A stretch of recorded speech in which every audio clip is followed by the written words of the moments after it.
akan mengirimkan sebuah argumen ke kelas add form page yang argumen tersebut adalah data akun.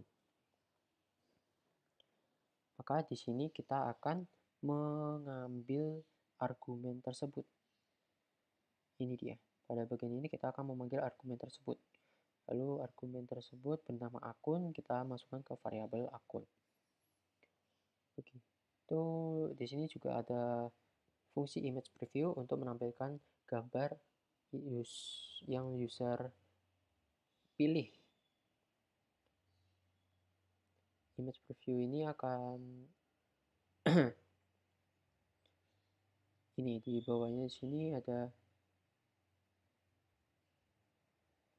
Nah, di sini sebenarnya adalah sebuah form untuk menambah atau membuat sebuah laporan baru yang nantinya akan pada form tersebut ada sebuah field untuk memilih sebuah gambar.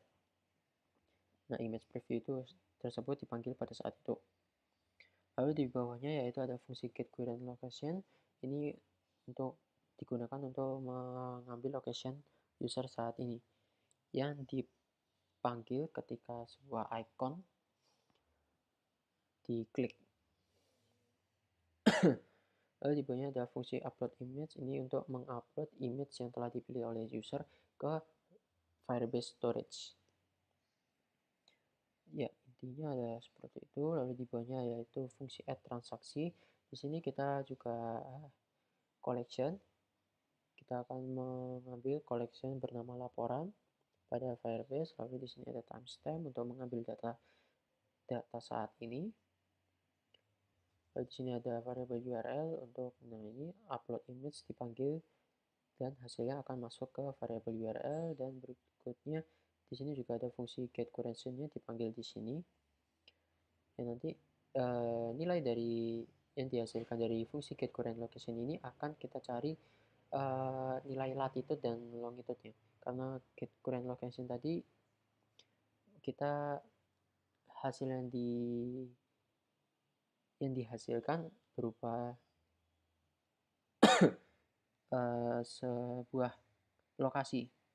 Kita akan mengambil lokasi latitude-nya dan lokasi longitude-nya dan akan menampungnya ke variable current location. Lalu di bawahnya ada variable map. Nah, variable current location tadi digunakan pada saat ini. Lalu di bawahnya ada variable ID. Ini untuk membuat sebuah ID unik untuk laporannya nanti.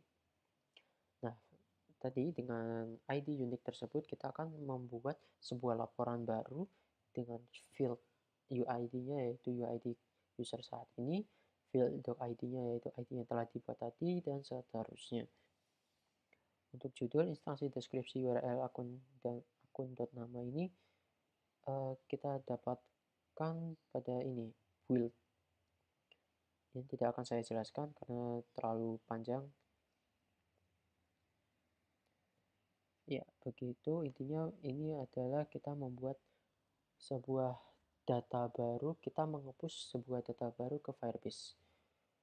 Lalu berikutnya yaitu ada kelas detail page. Detail page ini ketika list item pada my laporan atau al laporan diklik, maka akan memanggil detail page ini.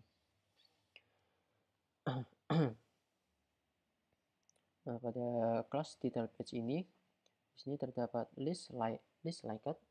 Ini ini akan menampung akun siapa saja sih akun yang telah like sebuah postingan, sebuah laporan. Di sini ada boolean is like, false, kita inisiasi false dulu. Lalu di bawahnya ada fungsi status dialog. Ini akan menampilkan show dialog. Nah, status dialog ini akan dipanggil ketika di sini ada sebuah tombol bernama ubah status. Ini ada with build ini. Nah, ketika tombol ubah status itu diklik, maka akan memanggil fungsi status dialog ini. Lalu berikutnya ada fungsi like action. Ini digunakan ketika di sini pada detail page kita mempunyai floating action button. Nah, floating action button ini ketika diklik akan memanggil fungsi like action ini. Nah, fungsi like action ini kita akan mengambil collection bernama laporan pada Firebase. Lalu kita juga akan mengambil data saat ini. Kemudian kita akan mengupdate sebuah dokumen yang memiliki doc ID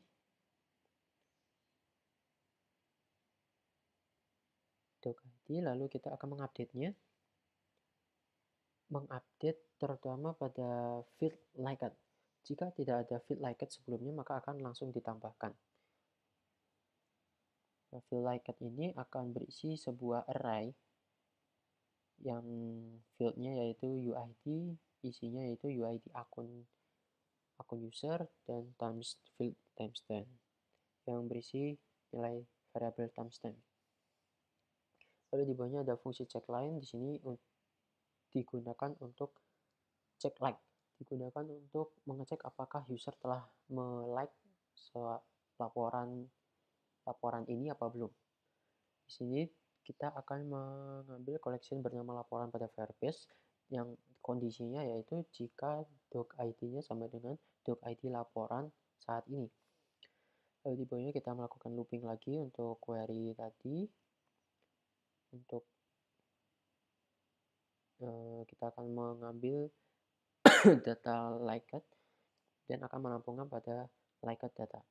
Nah, untuk liked data ini kita akan melakukan looping lagi dan kita akan melakukan pengecekan apakah user ini telah ada pada data like laporan ini apa belum. Jika user ini ternyata ada pada data laporan ini, berarti menunjukkan bahwa user ini telah melakukan like.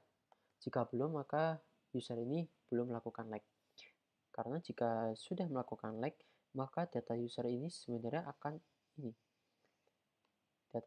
akan langsung di-push ke Firebase sehingga tercatat pada data laporan ber-ID dengan doc ID laporan saat ini. Begitu, lalu berikutnya di sini ada class list item. Class list item ini digunakan pada kelas myLaporan dan alLaporan. Nah, di sini kita mempunyai konstruktor list item yang digunakan pada myLaporan dan alLaporan yang berfungsi untuk digunakan untuk mengirimkan data. Nah, data-data yang telah dikirimkan dari alLaporan dan myLaporan tersebut akan masuk ke variabel akun, islaporanku, dan laporan. Lalu di bawahnya ada variabel like. Kita akan menginisiasikan null like terlebih dahulu yang nantinya akan di override. Lalu di bawahnya kita membuat instance dari Firebase Storage dan Firebase Firestore. Di sini juga terdapat fungsi dari laporan ini, yaitu kita akan mengambil collection bernama laporan dengan dokumen ber-ID dengan dokumen doc ID-nya yaitu laporan saat ini. Laporan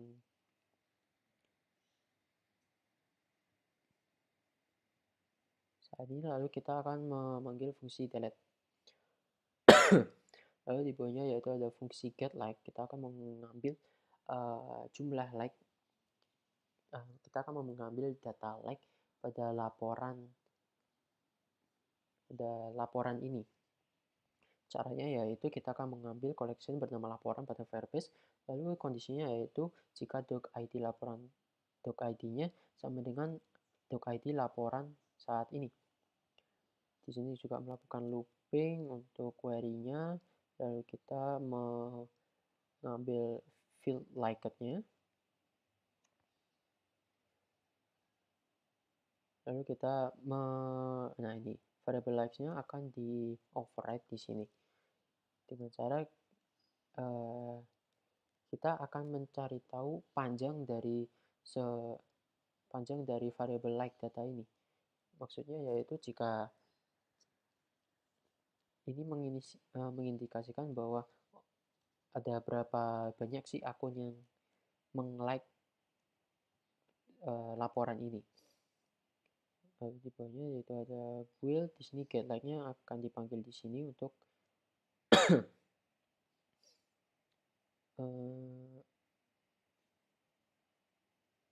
agar datanya selalu up to date ketika halaman ini aktif.